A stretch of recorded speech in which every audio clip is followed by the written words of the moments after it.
Si Mark, sabik matuto. Ano sa English ang sabik? Oh, 100 pag nasagutan niyo. Sabik. Oh, sabik. Oh my God. Ano sa English? Dali, dali. Sabik. Sabik. Ano naman? Si Mark, sabik matuto.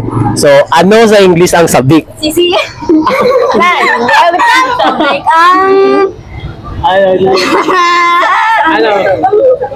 Hindi. Oh, dali, sabik ano, sabik. Sabik. Uy, bawal mag-search! Ayan na? I miss you. Hindi, I miss you. Sabik. Sabik lang, sabik. Ano sa English yun, sabik?